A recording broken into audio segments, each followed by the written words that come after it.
சமூகத்தின் சமநிலை தவறும் போதெல்லாம் சகலமும் அவலமாகும். மனிதத்தன்மை கேள்விக்குறியாகும். பொறுமை காத்தால் உடைமை பறிபோகும். உரிமை காக்க போராடுவதே கடமை.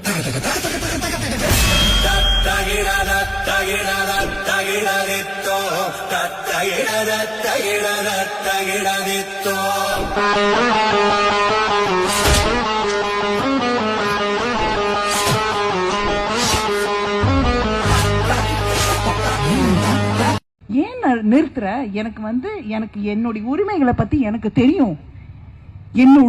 என்னோட உரிமை article 19. I have the freedom of free speech. நீ எதுக்கு நிறுத்துற? நான் என்ன பண்றேன்?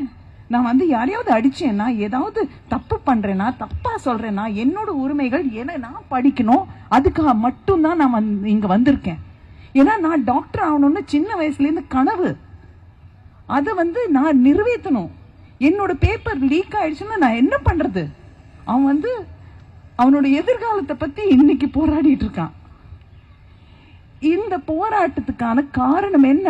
அவனுடைய நாலேஜ், கல்வி.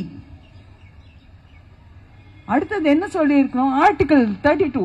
அதுல யாராவது என்ன கை தொட்டாங்கன்னா நான் கோர்ட்டு போவேன். சுப்ரீம் கோர்ட் வரைக்கும் போறதுக்கான எனக்கு ரைட் இருக்கு. இந்த மாதிரி நல்லபடியா நமக்கு தெரிஞ்ச விஷயங்களை அத உள்வாங்கி பேசுற அந்த ஜென்சிக்கு ஹேட்ஸ் ஆஃப். நிஜமா சொல்றேன்.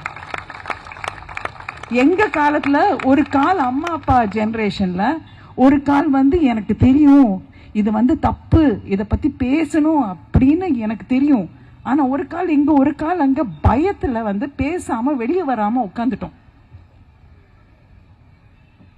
அந்த பயம் இல்லாம அவங்க என்ன அழகா போலீஸ் அடிக்க வராங்கன்னு தெரிஞ்சோடனே எல்லாரும் நின்று நேஷனல் ஆந்தம் பாட ஆரம்பிச்சிட்டாங்க, தேசிய கீதம். அதுதான் அவங்க I tell you hats off. தேசிய கீதம் ஆரம்பிச்சா போலீஸ்காரர் யாராவது நகர முடியுமா? அவங்க எல்லாரும் அட்டென்ஷன்ல நிக்கணும்ல. அந்த 53 நிமிஷம் 56 நிமிஷம் எல்லாம் காம் டவுன் ஆயிடுவாங்க. அந்த தேசிய கீதம் கேட்டோன்னா என்ன ஆயிடும்? மூடே மாறிடும். அங்கங்க பாடுறாங்க அவங்க. I love this Gen Z, amazing.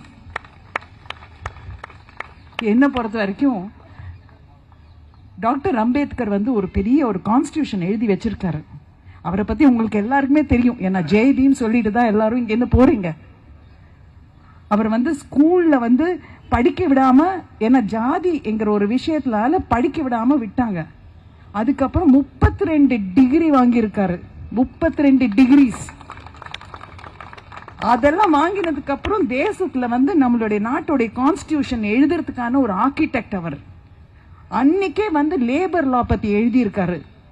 பெண்களுக்கு when they are pregnant அவங்களுக்கு மெட்டர்னிட்டி லீவ் கொடுக்கணும். அன்னைக்கு எழுதினாரு. இன்னைக்கு இது அமெண்ட்மெண்ட் கிடையாது, கான்ஸ்டிடியூஷன் அமெண்ட்மெண்ட் கிடையாது. அதே டைம்ல ஆர்பிஐயோட கான்செப்டே அவர் தான் எடுத்துட்டு வந்தாரு. இந்த நாட்டுடைய பணத்தை எப்படி ஒரு லெவல்ல வச்சுக்கணும்னு சொல்லிட்டு பல விஷயங்கள்